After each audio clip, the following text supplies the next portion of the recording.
Welcome to It's Not Just Menopause, the podcast that empowers you to navigate midlife with confidence through real talk, root cause insights, and no BS strategies that actually work.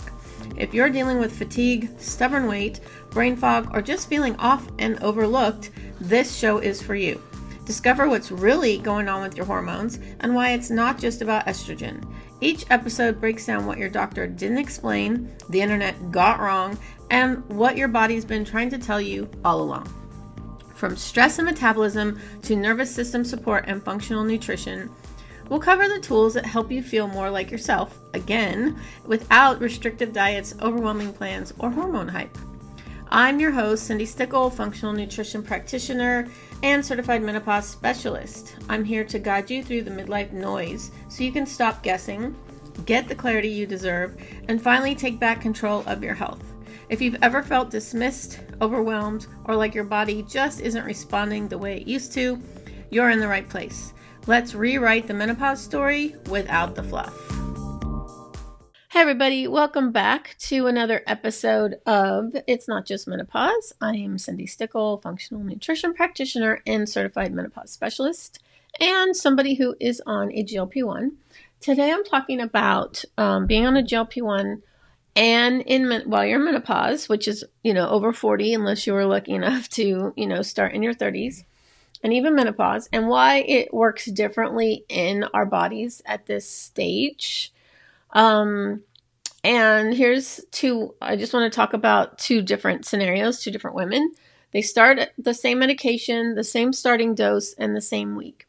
And one of them feels amazing, appetite's down, energy's up, the scale's moving, and she feels like herself for the first time in many years. And the other one is exhausted, nauseous. Her results stalled after the first few weeks. She's starting to wonder if the medication is working at all, or is she doing something wrong? They're on the same drug, right? Completely different experience. And why is that? Perimenopause. Okay. So, gotta love how, perimenopause and menopause just really messes with our bodies. So most GLP-1 protocols were not designed with perimenopausal women in mind. Pretty much any protocol that's out there does not include perimenopausal or menopausal women. Just the facts, right? The clinical research, the standard nutrition guidance, the general advice you find online, and most of it was developed based on populations that include a lot of younger people, mostly men, because we live in a patriarchal society. Don't get me started. And a lot of people whose hormonal environment looks very different from yours right now. Okay. And that's not a conspiracy. It's just a gap. And it means that following the generic GLP-1 advice in perimenopause is like following a map for a city that you're not even in, right? It's the wrong map. Before we get back to today's episode, I've got a quick question for you. Feel like your body's in chaos, but your labs are normal? You're not crazy, you're not broken, and you're definitely not alone. If you've been told it's just menopause or to wait it out, it's time for real answers. Take my free quiz, What's Really Driving Your Menopause Symptoms. In under 2 minutes, you'll uncover your top hidden stressor and get my free guide, The Menopause Stress Fix, sent straight to your inbox. Head to cindistickle.com/quiz or click the link in the show notes. If you're doing everything right, but still feel like a mess, this quiz is your next step. All right, let's get back to today's episode. Let me walk you through some the specific ways that perimenopause changes how a GLP-1 works in your body. Okay, so one would be your insulin sensitivity has changed. That's a given for perimenopause and menopause. Okay, insulin sensitivity goes up, goes down, and insulin resistance goes up. No matter what, you're just losing it.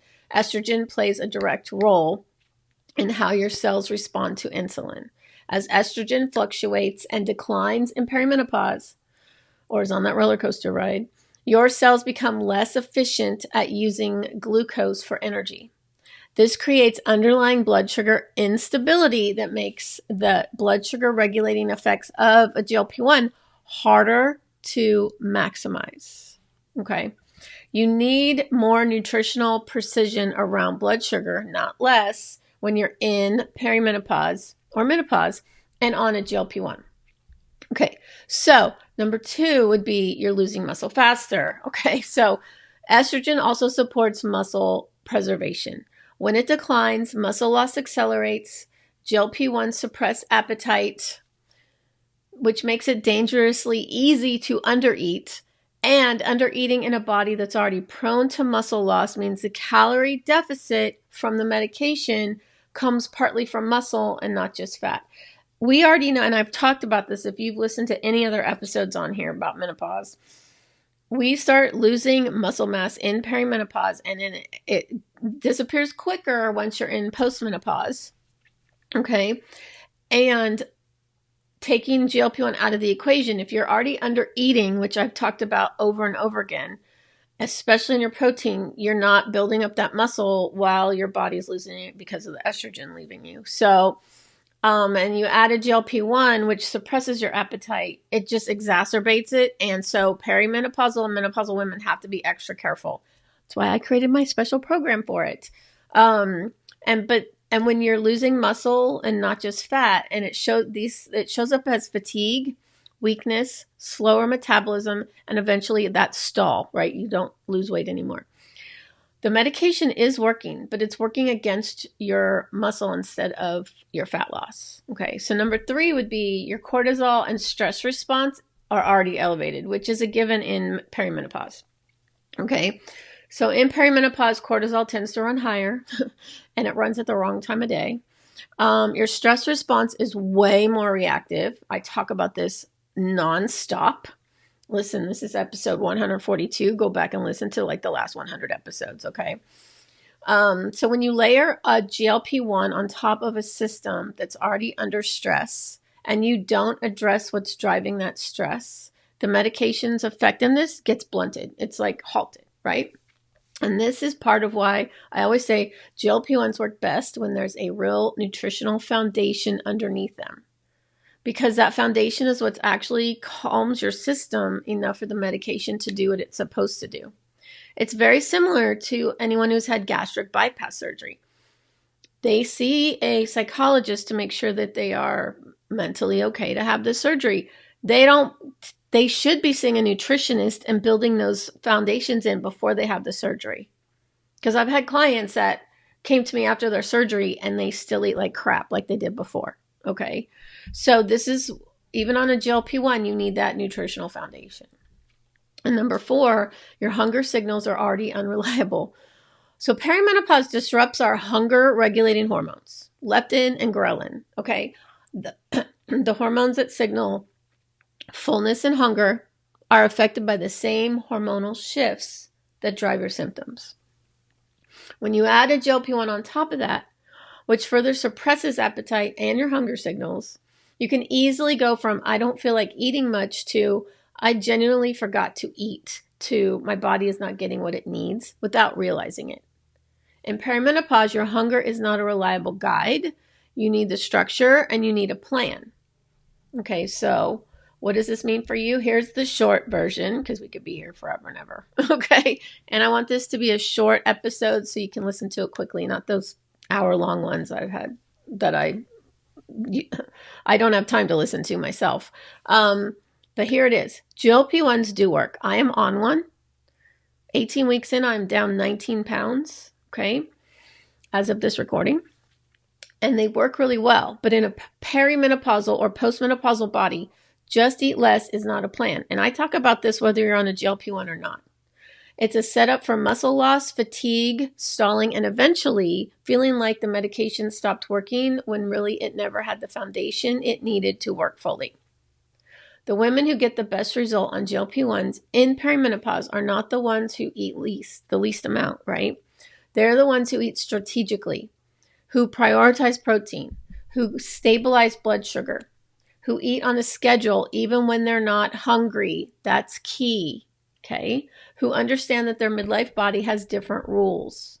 It's not just the medication, it's the nutrition underneath it.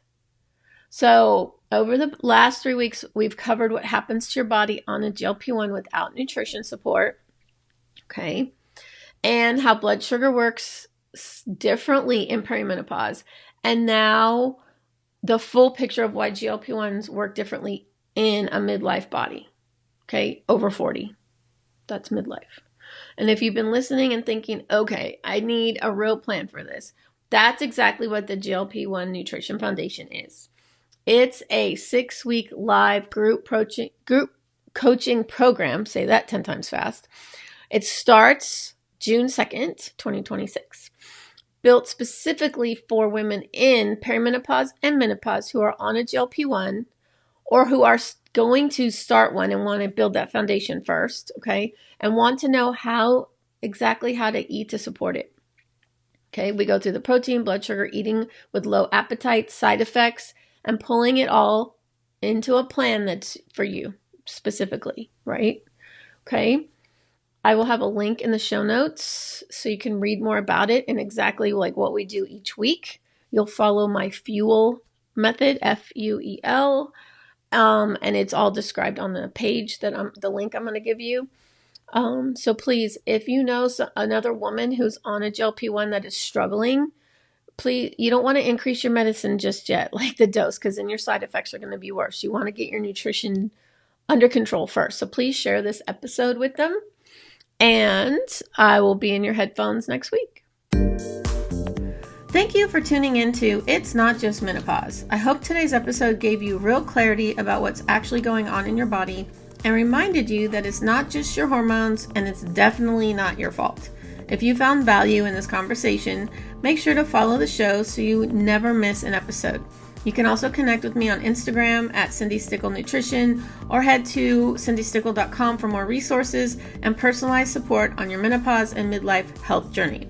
Until next time, keep questioning what you've been told and trust that your body is not broken. You just need the truth and the tools that actually work.